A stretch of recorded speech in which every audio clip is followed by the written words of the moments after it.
course, you're one of the world's greatest method actors, so I'm wondering, how does Nicholas John Frost become the DJ? You kind of say that quite flippantly, but inside I actually do think I'm one of the world's greatest method actors. Well, you know, I listened to the music a lot. Really, that was the first point of entry. It was fairly difficult because, believe it or not, and a lot of people have laughed when I've said this during press, but my first love is hard house music. So to not, you know, I only listened to music from nothing past kind of 1969. For the whole period, I knew that I was going to be involved in this film, because I didn't really know, you know, I loved Jimi Hendrix, but that was kind of as far as my 60s knowledge of music went, I'm sad to say.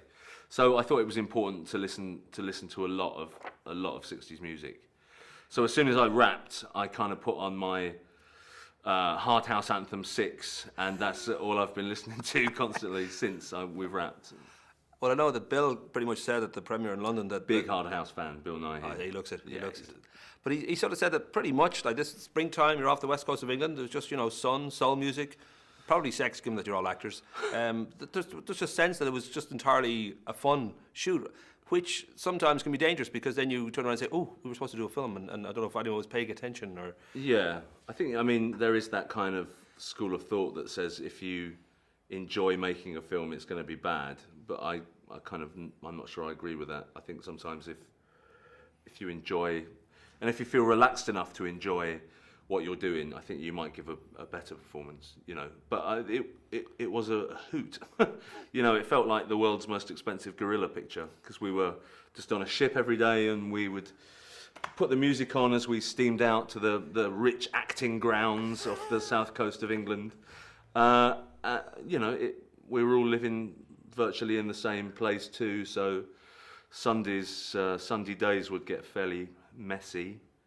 I think it would start early and stay late. I'm appalled. I'm so sorry. Sorry you had to find out that was. I'm thinking of someone like Philip Seymour Hoffman. Here's somebody who, you know, was one of the truly great... You've got a touch of the Hoffmans about you. I do, yeah. You know what I'm saying? Very deep. But there is that sense that here's somebody who would, generally speaking, really give a lot into his thought into his roles and all that. And I would think here, because this at times plays like an ad for a K-Tel Sweating to the 60s soundtrack that's, you know, a 2-hour trailer for this particular great big lump of music.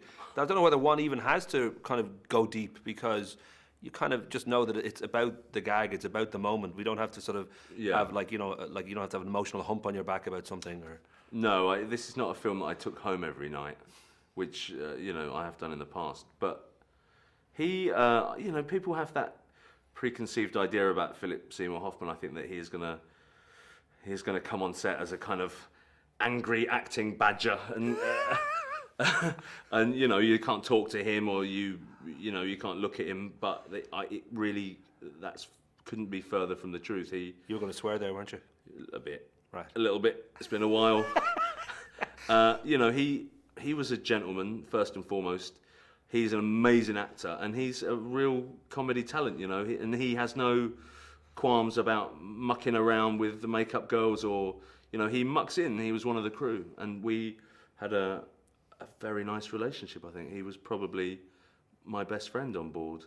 And I would do this thing where I would assassinate him every morning, and I would play a fan. And I would say, hello, Mr. Hoffman, I'm a big fan. I liked you in the films that you did. And then I'd reach behind me and pull out a 38, and then he would always grab his stomach and fall to the floor. You have a bit of the Mark Chapman about you. Good. Do I? Yeah. If I'm going to be Hoffman, you can be Mark Chapman. that sense too that with some, and actually we should say, of course, Hoffman is a great funny actor, because he's got one of my favourite lines, and bad taste lines in the So Along Came Polly, where he says, "I think I sharted," which is a great line. I don't know if you know that one. I haven't. And Ben Stiller replies, "What do you mean you sharted?" He says, "Well, I thought it was a fart." But right. So it's just a nice little moment for a supposedly serious actor. You realise he's got a funny bone in there somewhere. Yeah, he does. I think the way I broke the ice with Phil is, you know, I think I sensed us becoming quite close, and then one afternoon we were just sitting kind of quietly, and we hadn't said anything to one another for a while. And then I just leant over to him. I said, "Stop going on about your friggin' Oscar." And he kind of really cracked up. So I knew at that point that he was mine. We should mention that the whole world of the radio DJ, Radio Caroline in Luxembourg, and that was a great time. There was a sort of illicit feeling about what they were doing, and it was somewhat illegal at times. But that sense that they were the connection really between Wolfman Jack and someone like Howard Stern, where they were kind of still in love with the music and they were trying to push the limits of taste and limits of what they were allowed to do. And then you look at today and we've got Chris Moyles. That's it. It didn't work out very well, did it really? Didn't it? They started this ball rolling and this is where it ended. This is probably coming from the pirates too, because as soon as the government shut them down, the radio stations employed them as national DJs. So, they've probably hoisted by their own petard. I'm using a nautical term, you'll see. Very well, I think Chris Moyles has his good points, right? I mean, he's only as good as the people listening to him. Right, England? Right, Britain? Guys? We're in Ireland now. That's what I said. No, forget it. That's what I said. I'm just tired. Nick. You don't get Chris Moyles here, right? No, we could. I could We move. try not to. I'm going to live in Dublin. Well, it should mention, of course, that when it comes to, you're talking about you had fun with Philip, but of course you've had a lot of fun with Simon, and that idea that two of you kind of have good careers now, and then obviously working together is special, but I don't know whether it's a conscientious thing of saying, well, let's not work together for a year or two because we just don't want to become a double act in people's eyes, that as much as we love this, we just want to try and have other things. Yeah. I don't think it's a conscious decision. We're not a double act, but we love working together, and we love working with Edgar too. So, and as you said, it is better, I think, to keep it a bit special. I think it's quite a nice. I wouldn't want to watch the two Ronnies every day, but sometimes at Christmas, you know what, it's all right to watch the two Ronnies.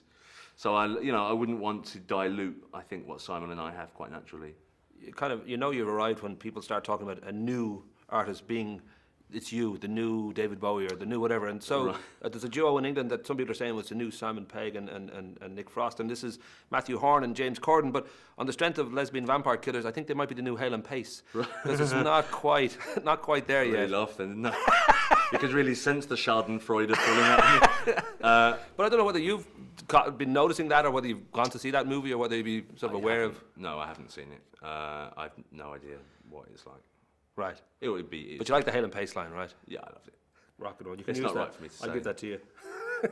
When it comes to being close with somebody, and you know, like anybody, you make a record, you make a movie, whatever it might be. Sometimes it works, sometimes it doesn't. How kind of close are you with Simon that you could turn around and say, how to alienate, lose friends and alienate people? Not great, Simon. Didn't quite work, or do you just not go there?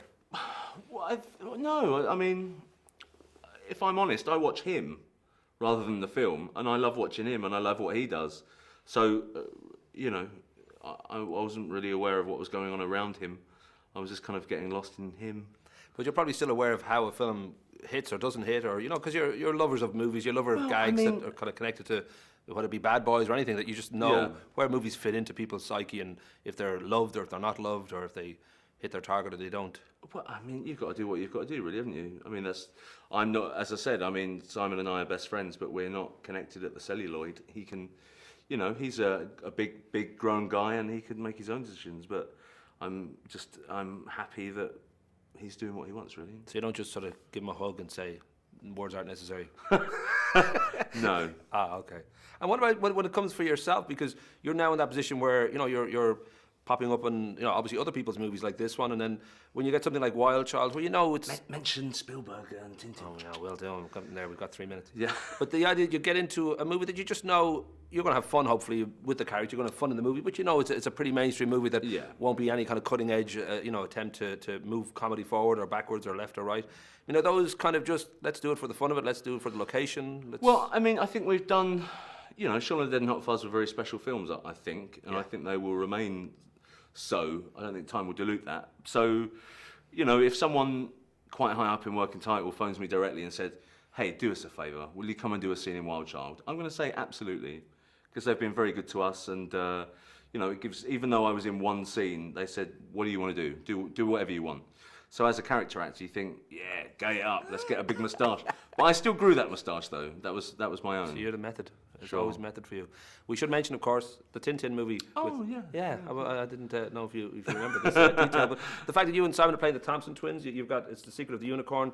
it's obviously quite possibly going to be a very, very huge movie. But I mean, I know he was sort of a little bit gobsmacked when he's on a set with Spielberg, goofing around. He just sort of thinks, wait a minute, Yeah. I'm not supposed to be here. I'm supposed to be serving this guy coffee and leaving the room. Yeah. I don't know if you feel that or whether you think, no, I'm here. I don't care. It's all the No, same I to feel me. that too.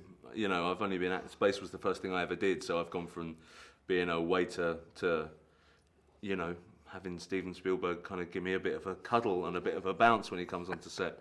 So it's, I don't really remember going to secondary school, but I do remember the feeling Close Encounters gave me the first time I watched it. So, he is probably the most important, director for me anyway. So to have him coming on and doing a little dance when you do a good take is an amazing feeling. Rock and roll. Having given the friendly finger. Very nice to talk to you, sir. Cool.